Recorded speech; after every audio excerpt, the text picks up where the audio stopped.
why don't we get going? Welcome, everybody. I imagine a few more folks who will be coming in, and they'll be able to jump into the conversation as we move along. As I said, my name is Frank Voorhees, and I'm from the African Wildlife Economy Institute at Stellenbosch. Welcome to the second of our fireside chats on the wildlife economy. These chats are in response to two important documents that have just come out in the country. 2 months ago, the Department of Forestry, Fisheries and Environment released a high-level panel report focused on iconic species, lions, rhinos, elephants, etc., but bringing up important topics that are systemic, that are strategic beyond just species management. And the first dialogue we had on Tuesday looked at transformation, inclusion, and today we're going to go from transformation and inclusion to the topic of protected areas. So today's talk looks at how protected areas can be drivers of rural economies. The high-level panel report recommended that. The report also recommended to incentivize private protected areas and that they should play a big role in conservation. The draft policy document, which came out a couple weeks ago, and we have about a month to provide comments to the minister, has a focus in there on communities, more so than the statement in the high-level panel report, but it's private sector and communities and protected areas. Both the state protected areas, the Kruger parks and so on in the country, but also private reserves, community-based conservation, and so on.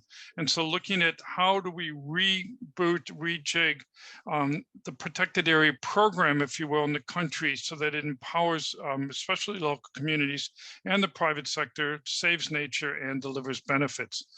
So briefly, before I introduce our two principal guests who will use as a conversation, just a couple words about the African Wildlife Economy Institute. It's an institute in the Faculty of Agri-Sciences at Stellenbosch University, and it was set up to develop a think tank capacity on the continent for, if you will, addressing the issues of the wildlife economy, undertaking research on what are the barriers to expanding the economy, how to make the economy more inclusive, and so on. Its brief is African-wide, but in a topic like this, of course, we're focusing on the South African context because the discussions are in the context of the current draft policy position released by the Minister, Minister 𝐏𝐫𝐸𝐶. The Institute is starting off, and we're very fortunate that the Oppenheimer Generations Foundation, their Research and Conservation Division, is supporting us to make this a real vibrant think tank.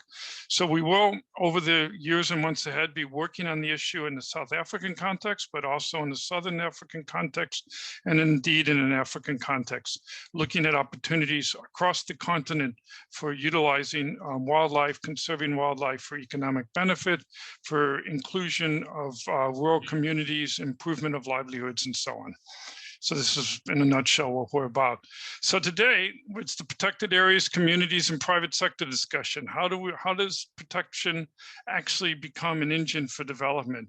And I'm really, really happy that we've got two principal guests with us, Kule Chitapo, who will speak, if you will, more on the community side of things, and Nonkabela Mayatula, who will speak, if you will, more on the sort of business sector side of things. And so we've got, hopefully, the two of them starting to lead a discussion with us on how do we actually tackle this topic? How do we implement it? The high-level ambitions, the goal to engage the private sector and communities is great, but what does it actually mean? How does it actually happen?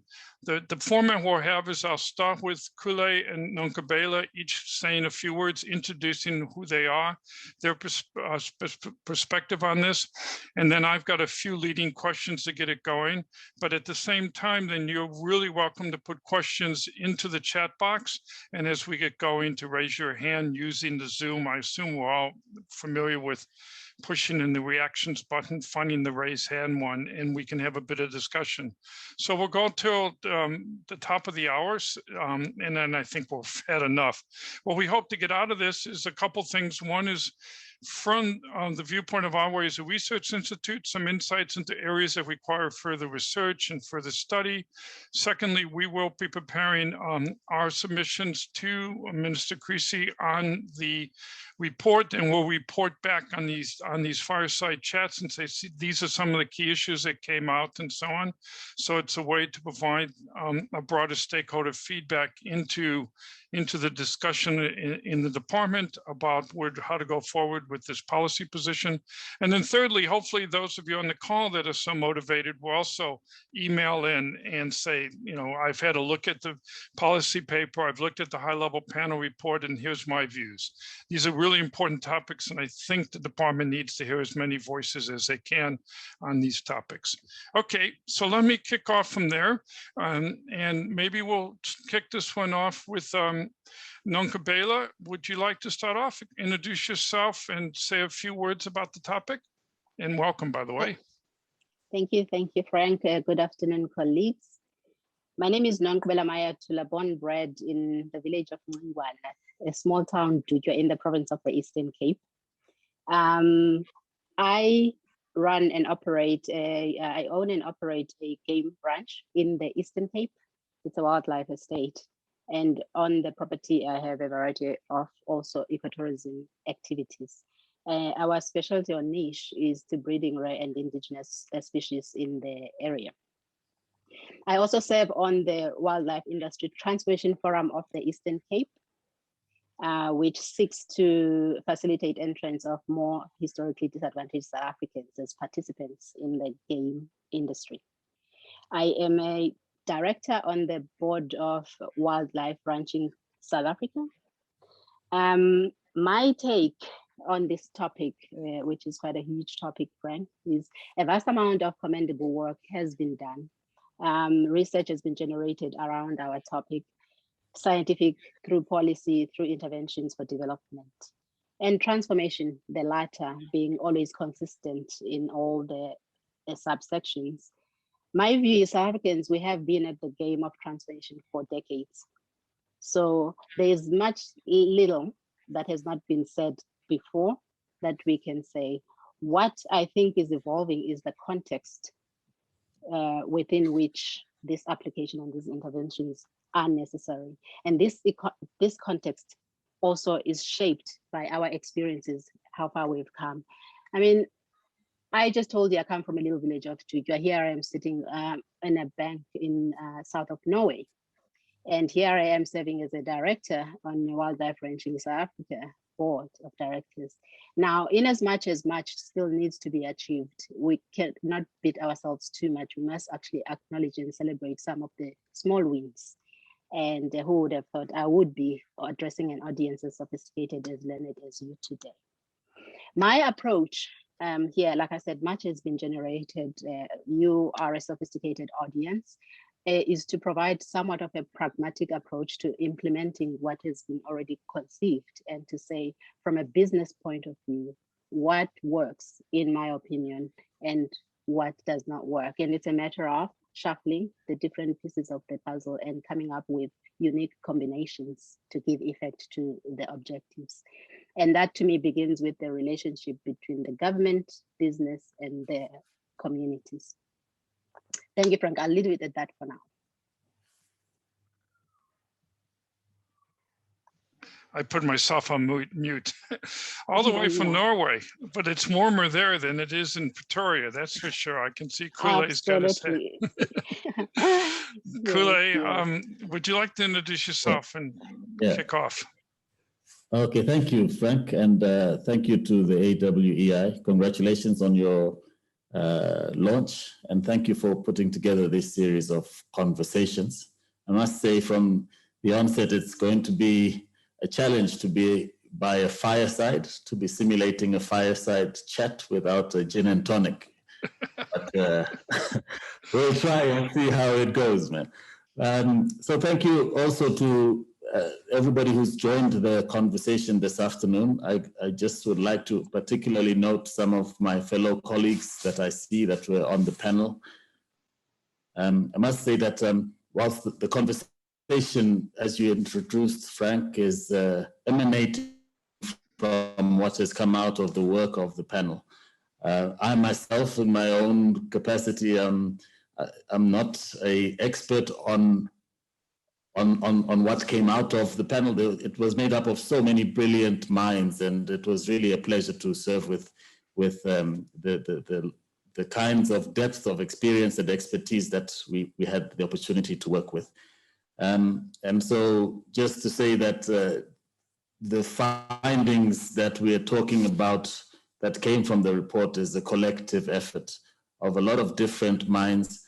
It wasn't always easy to get a common position, but I think that richness is what made for certainly a very exciting experience, but I think a very comprehensive, well thought out document that is now able to guide the future of the wildlife economy in South Africa, at least.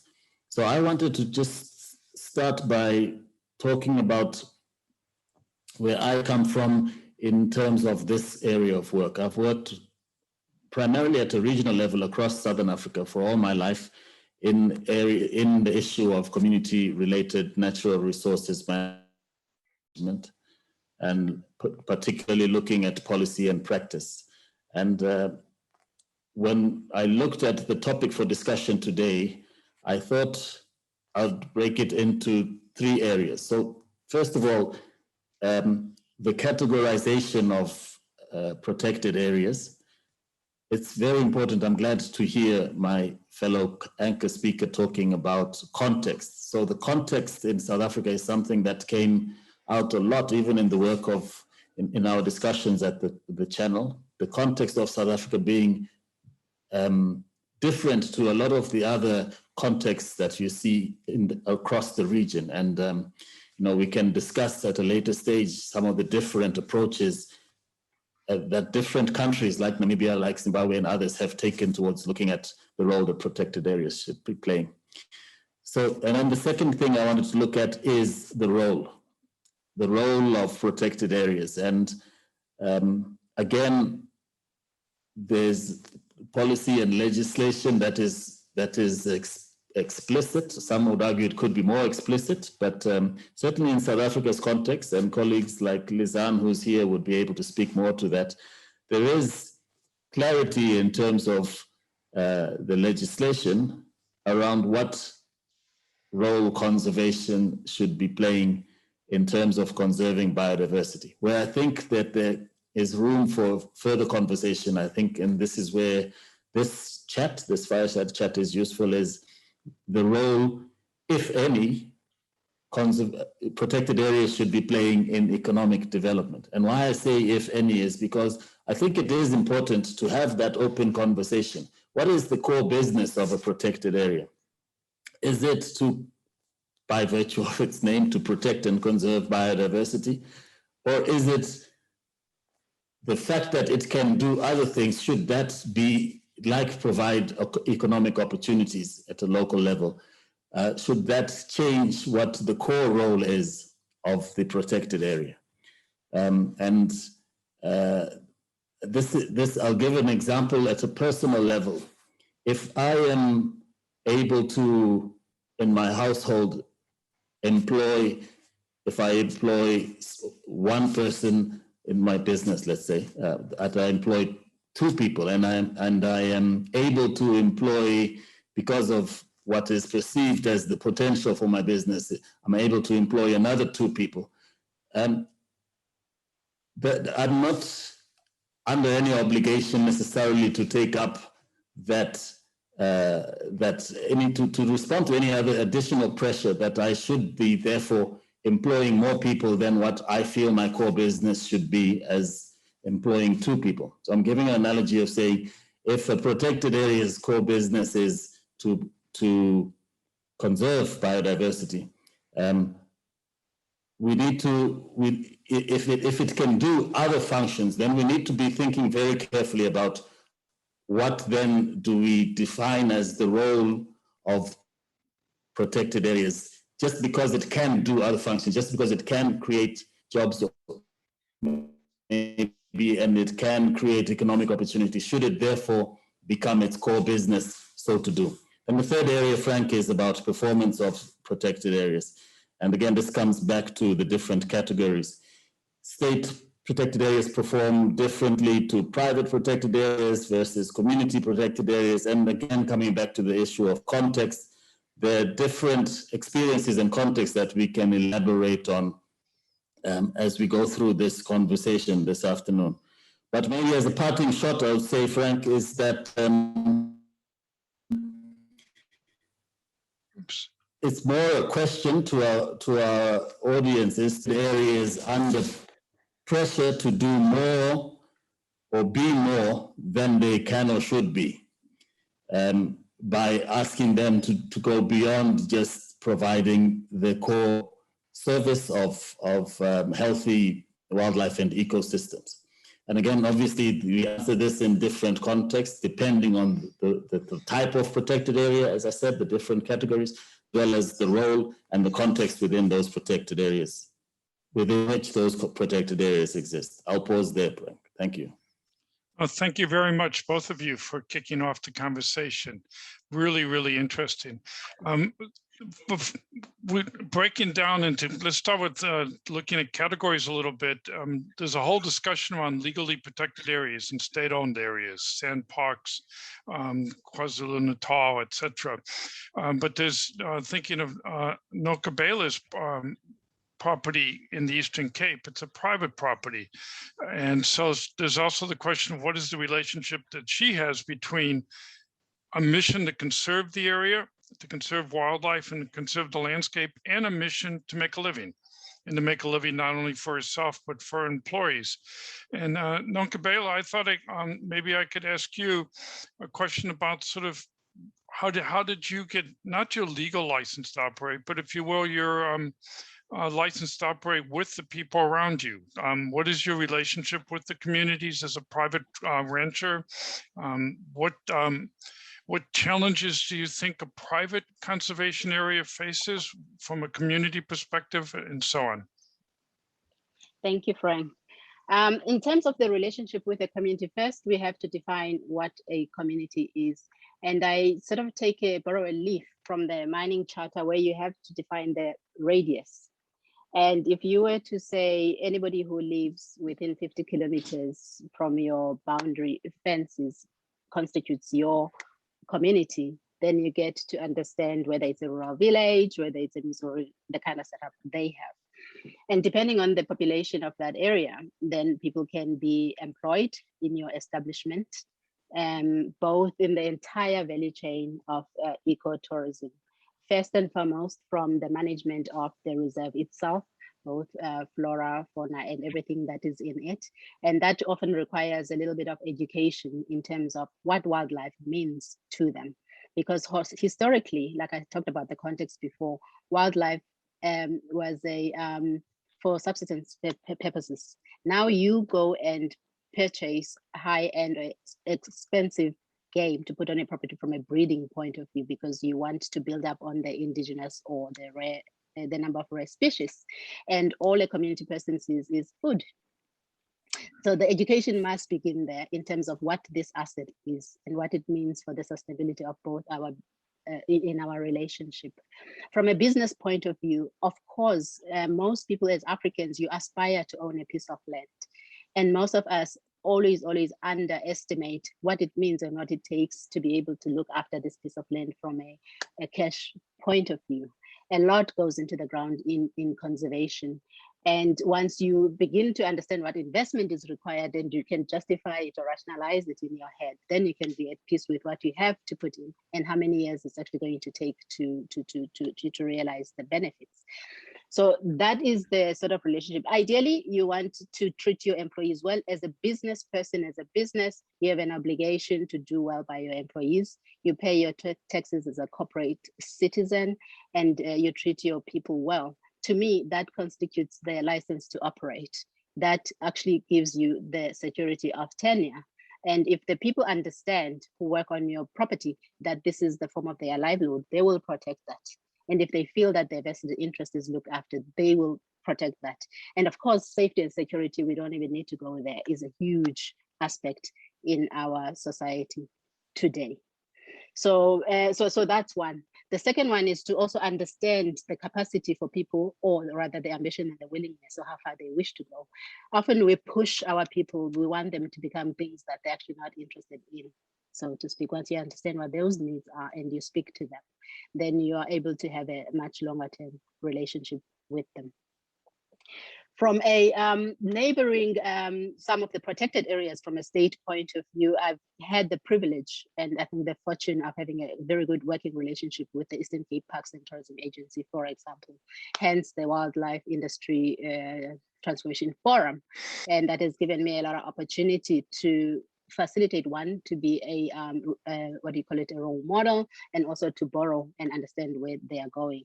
And where they're going is for us to share, collaborate, cooperate in whatever extent necessary. I will sum it up like that for now. Okay, excellent.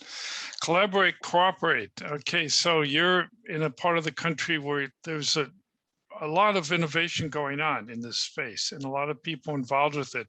Maybe overstating it, you might look at other parts of the country and see that they're more conservatively managed. What part of the nuance that I saw in the of this discussion in the draft policy position, 𝐴𝐫𝐸, is that there's an interest for the communities to have a more active role inside of legally protected areas. And whether that is access to resources for harvesting, 𝐿𝐾𝐵𝐸 mentioned food. Well, yes, I mean, these animals are beautiful to look at, but they're also wonderful to eat, and people do like to eat them.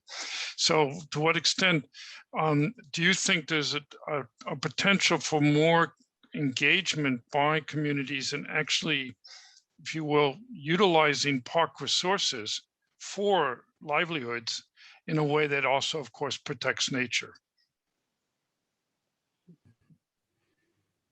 Thank you, Frank, for that comment. Again, you know, there are colleagues that have got a lot of experience in this regard. Sis Lulu Macholo is also on the call, and she's the secretary of the People and Parks program in South Africa, which is a program that we worked on.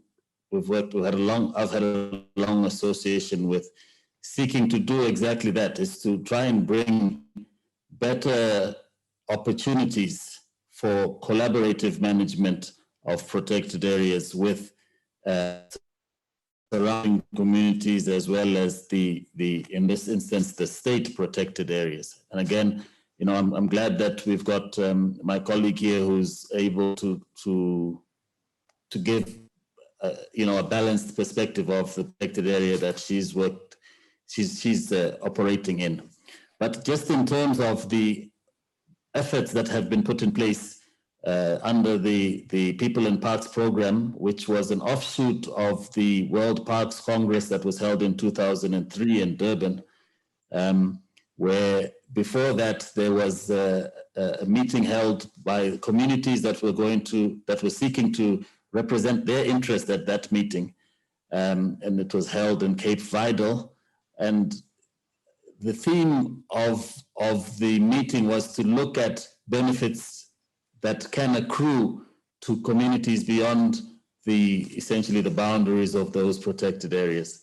And the minister at the time, Minister Vali Musa, he made the undertaking to have a national program that really looks at collaborative management of protected areas, with communities playing an active role in the management of these protected areas. I must say that there has been, and we had the opportunity to go and visit some of the protected areas where these co-management arrangements have been in place and have been tried out.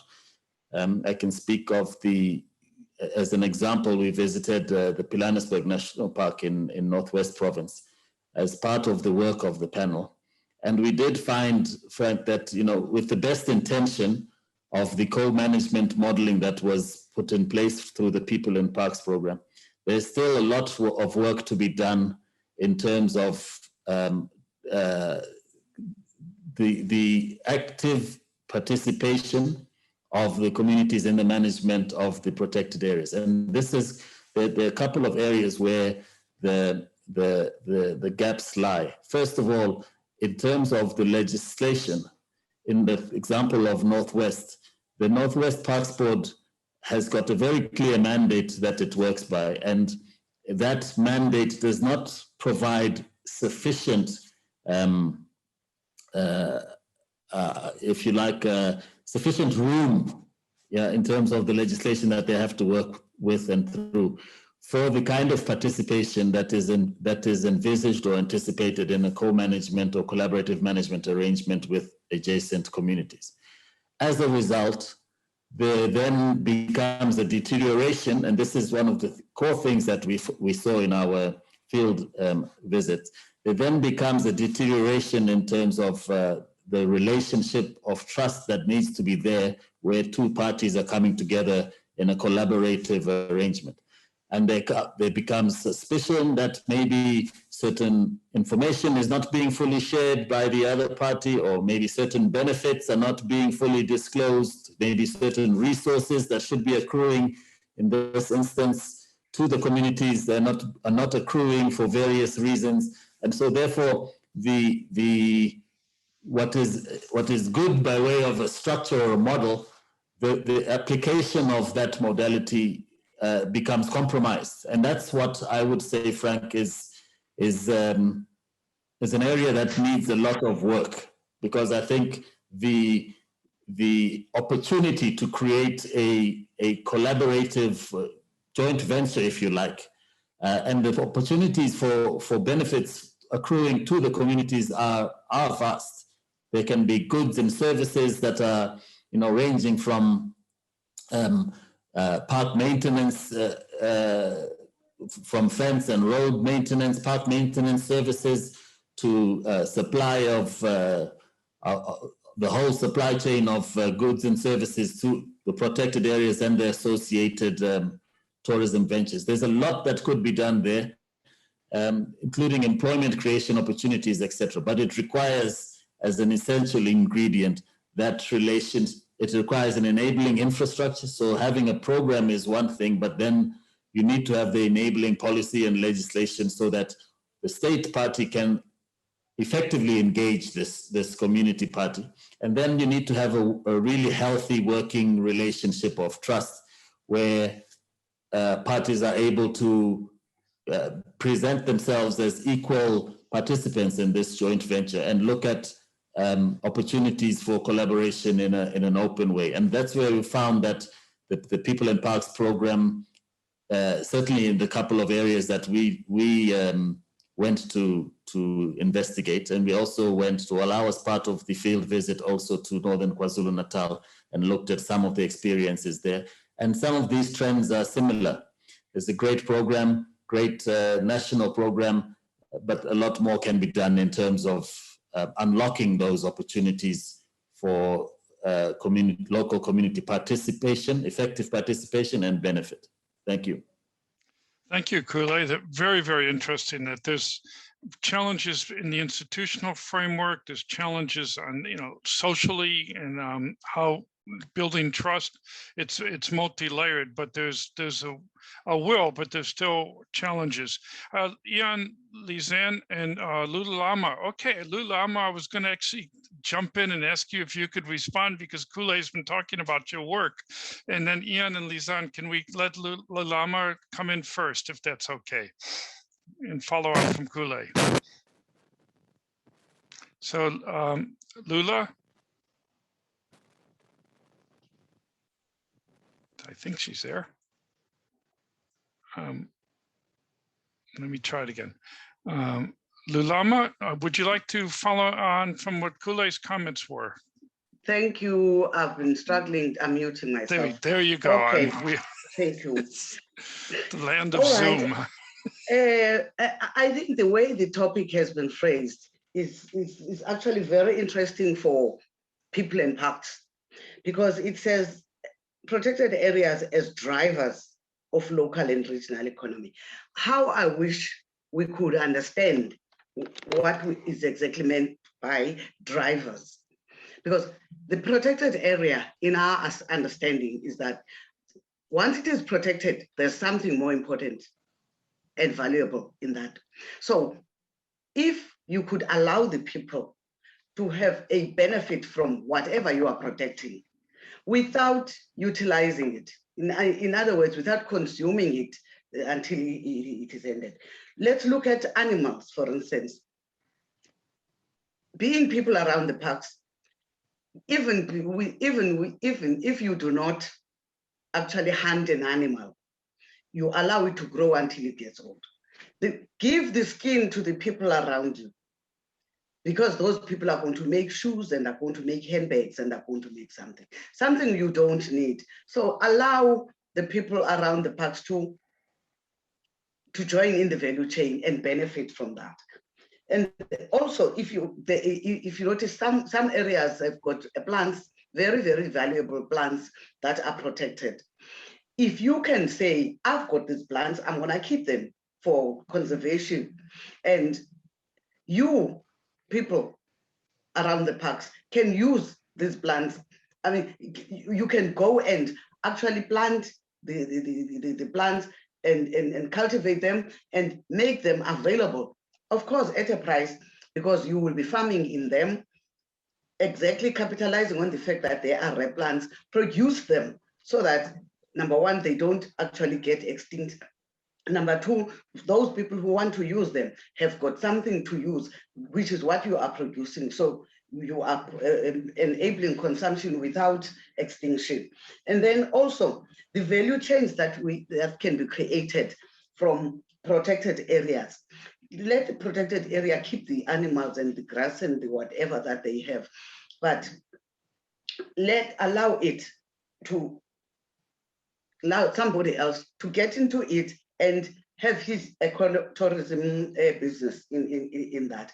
And within that ecotourism business, there are other businesses that are going to link in. Your people around the parks are going to benefit from rendering services to that. For instance, your laundry can be done outside. You don't have to do a laundry for your accommodation place. So to cut it short, protected areas have got the capacity to drive local and regional economies. Because number one, they have got the capability of getting FDI indirectly. Because if you get people from foreign countries to come and visit here, whether they are coming to hunt, whether they are coming to just enjoy the place, they are coming and they are bringing in money from outside of South Africa. And the people who are going to service that industry are benefiting. It could be jobs, to others, it could be business itself, but there is some economic benefit. So the protected areas that we have used properly, collaborating properly with the people around them, are capable of driving our local and regional economies very well. Thank you.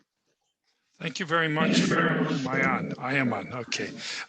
Thank you for those comments. Really, really interesting. One of the parts what 𝐏𝐫𝐨 was saying was that there is actually an economy around the protection. There's a whole supply of jobs so protecting an area costs money, creates jobs on its own. You went a bit further and said, in addition, there's goods and services that can come out of a protected area, and we already do it. We have tourism, obviously, but biltong at the gate, what have you. There's economies that can be generated beyond, if you will, the economics of protection, which itself is an industry. And if you think about it, the state protection and whether it should be about protection or development, what's the role of a protected area? In 𝐏𝐫𝐨's case, if she doesn't have an economy around her area, she's out of business and there isn't any wildlife. And so the economic opportunities are a driver for conservation, not just conservation, a driver for economic opportunities. It's the business model of these ranches. Ian, I'll come, 𝐏𝐫𝐨, do you want to make a comment first, and I'll come over to our hand raisers, starting with Ian. All right. The most important thing, one, is to clearly all understand our roles between the protected area itself, the business, and the community. If you, be it the state owns that piece of land and you invest in it for a particular return, that's what you do. To the extent that your investment has to be extended beyond your primary obligations, that has to be costed and that will have to be absorbed or rather recovered elsewhere, be it a price point of whatever it is that you're selling. So it is very important to understand the money side of it. A lot of the protected areas or the parks have got huge accommodation facilities that in the recent years, they have decided actually they're not the best operators. Perhaps the private sector can come in and through concessioning, you can allow private sector to do what private sector can do best, meaning run and operate those businesses within the protected area. That's one way of collaborating.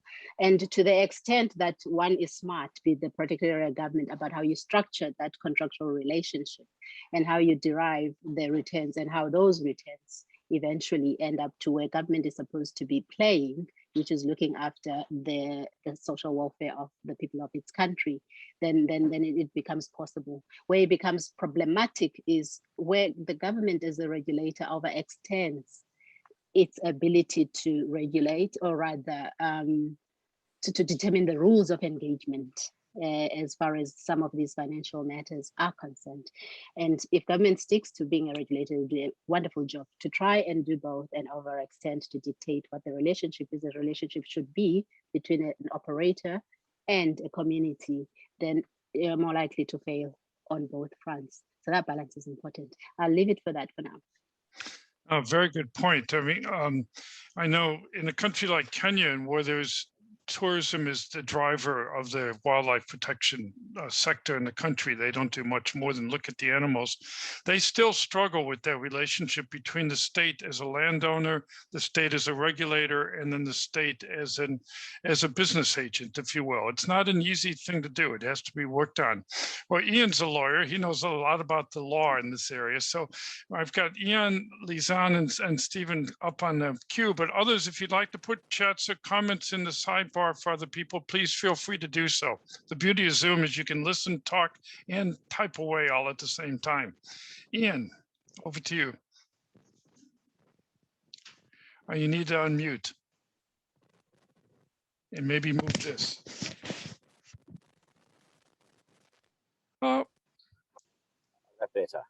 There you go. Are you You're coming in. Oh, great. Just very briefly with my legal hat on before I move over to the issue, the question I was really going to ask of everybody. Legally, constitutionally, we conserve for people. That's a constitutional imperative of conservation. And conservation is but one aspect of a much broader palette, which is sustainable use. So when we have this conversation in a legal context, I think it's important to bear that in mind. The question ultimately is, how does conservation, and that includes protected areas, help people in both present and future generations, and not just in the physical sense, in a psychological sense as well. It's health and well-being in the broader sense of that. But you know, coming back to protected areas, which is very close to my heart. My family's been in that game for 3 generations now. The question I ask of everybody is, has any really detailed work been done on what the capacity is of organizations managing protected areas to deliver on what is a very wide range of expectations? And, you know, I say that coming out of Durban, where we're seeing what happens when you don't meet expectations. It's an unhappy situation. And I worry, you know, 𝐴zimvelo is an old friend. My father was on the board a few years ago. It is functionally bankrupt. I imagine sandparks may be a bit better, I don't know, but a lot of these agencies are battling to pay salaries. And we are talking about, and the policy talks about these agencies being required to do enormous things, great things, but with what? As my wife says to me, $, question mark. shouldn't we be having these conversations in relation to a realistic analysis of capacity and what is required to build capacity in these organizations? Otherwise, one can overload the donkey.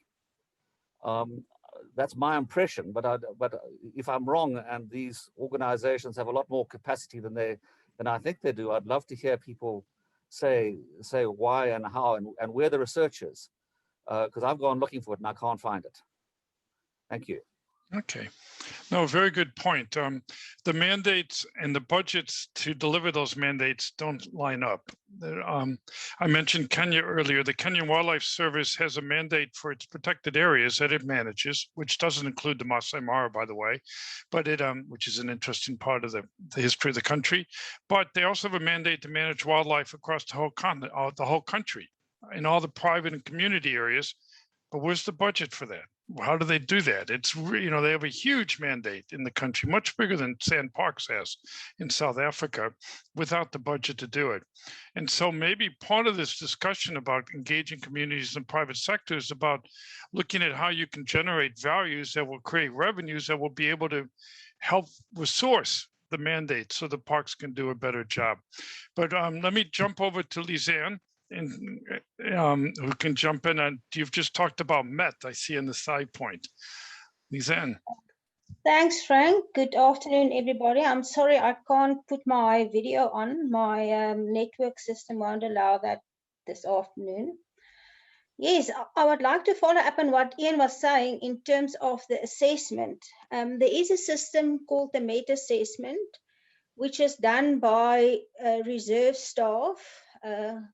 So it's like you assess yourself according to certain criteria, but that system doesn't really look at the full complement of areas on which a protected area should actually perform, which is a bit of a problem.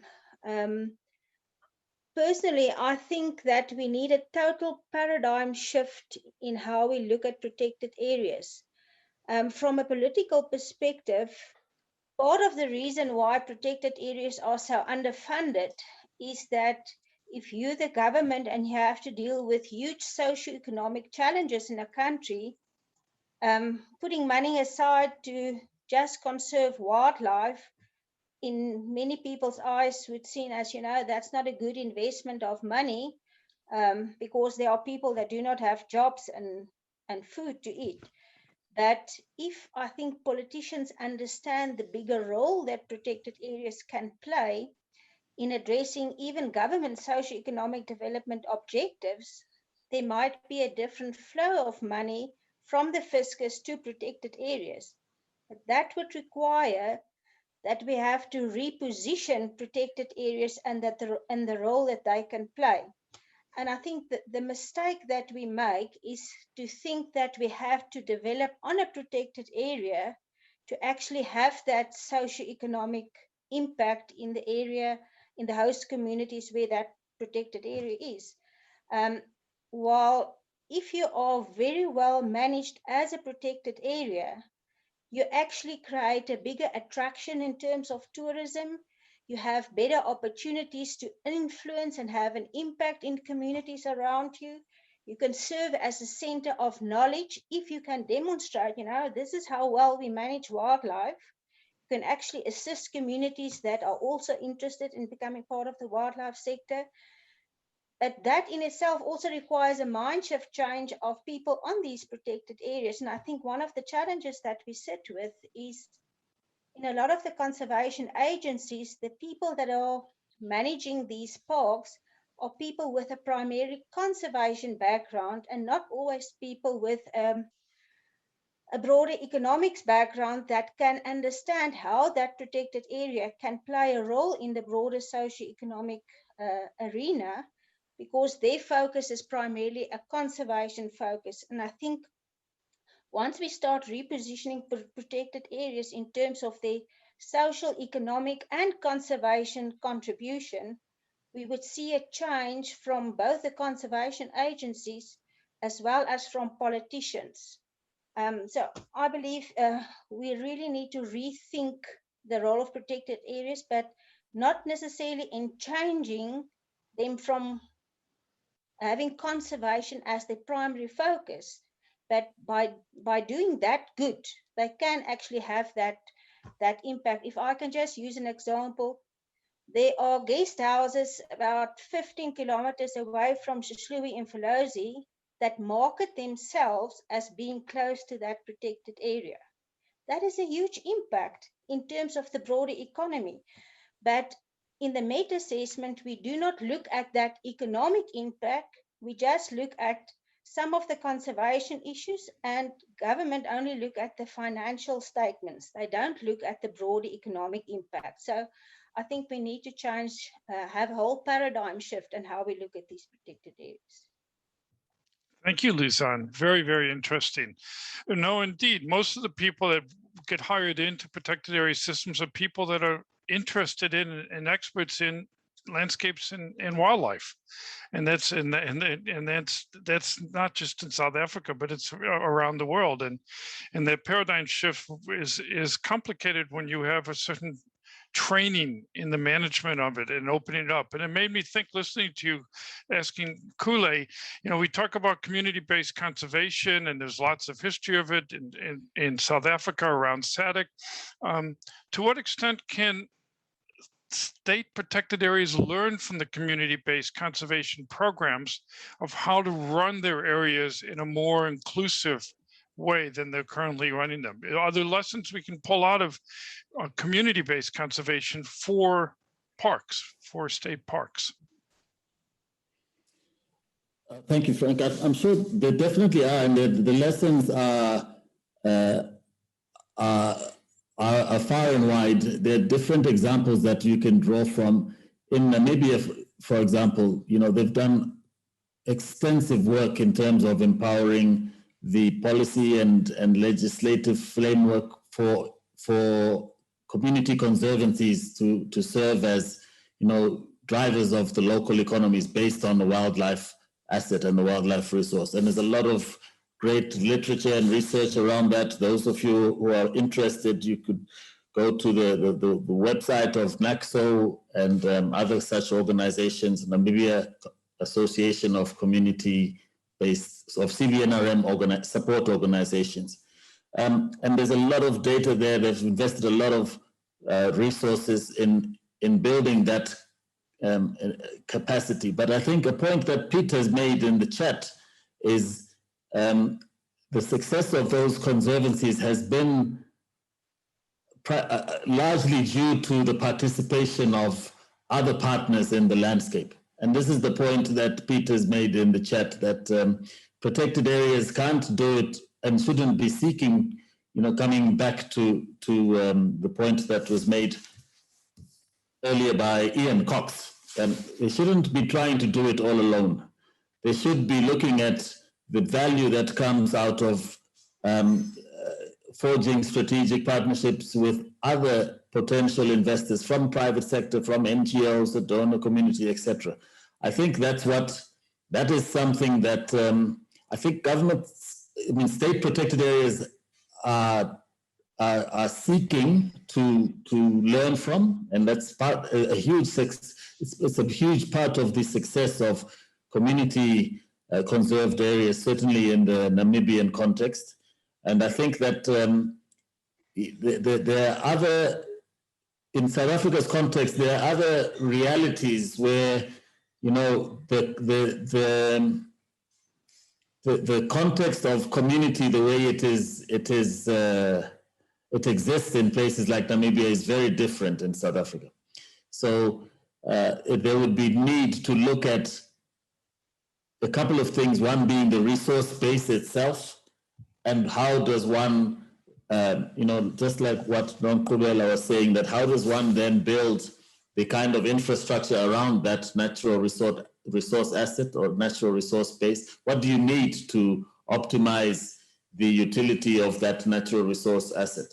And that ranges from the financial investment, the policy and legislative investment, enabling infrastructure, access to capital, access to markets, etc. A whole lot of things that need to be in place there, which is different if we were talking about a state protected area, because the way that the state generates the resources necessary for the same asset is different.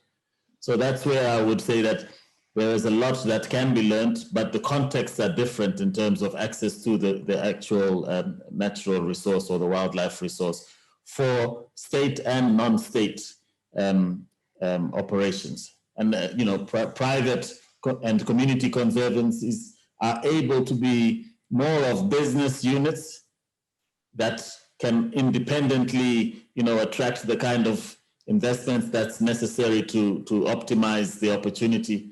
A lot more, well, let me not say a lot more, but a lot differently than what a state protected area is able to do by way of running independence. But there are efforts to learn, Frank. And I think this is what we were also saying, that it's important to keep looking across the fence and seeing what others are doing. Thank you. And thank you, Kule. The looking across the fence, 𝐿'Kebela, I'll come back to you before we close off the hour. But one of the things that came out of Kule's comment in my mind was going back to your statement about learning from the mining sector, not just learning from Namibia, but learning from another sector of how they sort of address the context of communities and how they figure out how to engage with them. But we've got two more people up, and I realize time is not in our favor. So Stephen, let me give the floor to you, and then you, Andrew. Thanks, Frank. Hello there, 𝐿'Kebela and Kule too. Nice to be chatting with you folks again. Yeah, I might be a little bit more cynical than most, particularly with some of the outcomes of the high-level panel report. There seems to, in my mind, be a little bit of an over-expectation of what protected areas can deliver. Because bearing in mind that most of the economic activity that is potential for those areas, where the opportunities exist, have already been, well, there's a need, so there's somebody filling that need. So I honestly believe that it's similar to the discussion that's been happening in our country about the potential of the game meat industry lately, which most of the people on this group will know about. Everybody's talking about some great big potential as if it's not already being tapped almost to its full potential. So there's this expectation out of these academic exercises as if something great is coming because now we've thought about it. Reality here, in actual fact, is by and large, the cake is only so big, and the people that need to eat off that cake is far too many. And I would put it to those that are driving this idea to find an area and make it work as a pilot project, rather than trying to do this grand scheme of an entire change in how our policies out of the Department of Environmental Affairs are going to be directed, etc., into the future. Find an area and make it work. Show in black and white on a balance sheet, and take into account all the elements, including the values that would come that are, let's say, not financial, and show that the system can work. Because my personal experience, or my personal sense, is that the only thing that's working well is private enterprises are driving wildlife enterprise on a production-focused model. Produce, sell, maximum value. That's the only wildlife enterprise that's sustainable at the moment. And those are the very things that high-level report is going to kill. The small minority view in the high-level panel report, which is not going to be driven now, is the only viable stuff happening. And that's actually going to be driven out of policy going forward. So they're killing the goose that lays the golden egg while chasing the pipe dreams. Find somewhere, make it work. When it works, there's your template, roll it out. Thank you. Thank you. That's interesting. For those of you who haven't looked through the report, it's an incredibly large event to get stuck into. It's over 500 pages long. My one big criticism of the report is not so much what they're saying, but I wish they had hired an editor to work it through, because it's very hard to unpack. But this one comment, Stephen, that the recommendation under this goal on the HLP is to recognize, enhance, and incentivize the contribution of private protected areas and other area-based conservation measures. So I do think that there's a interest in recognizing, supporting what the private sector is doing, but at the same time, I hear you. There's still an expectation that the public state lands are going to be able to deliver a lot, which, as we've heard earlier, is very challenging, given the resource constraints and large mandates. Andrew, a couple words from you, and then I'll let 𝐿𝐾𝐵𝐴𝐿𝐴 and 𝐶𝐜𝐶 say a final minute. Hi, Thank you, Frank. Hi, everyone. If you look at South Africa's protected area state, it has a wonderful array of public protected areas, but they are severely under-resourced. If you look at experience across Africa, you're looking at anywhere between $1,000 to $5,000 per square kilometer per year to achieve levels of effective management, where you can start unlocking true economic value from these protected areas. And I think one pathway that perhaps South Africa hasn't explored is the pursuit of public-private partnerships, where you can crowd in private partners without impacting the sovereignty of public protected areas, without impacting the ownership of public protected areas, but you can crowd in considerable amounts of money.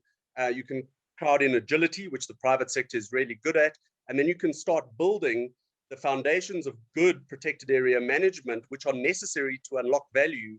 You can't expect to unlock value if an area is poorly managed or under-resourced. You have to get the fundamental layers in place first, through good governance, good administration, good management, obviously all the requisite funding that is required so that funding is not a resource constraint.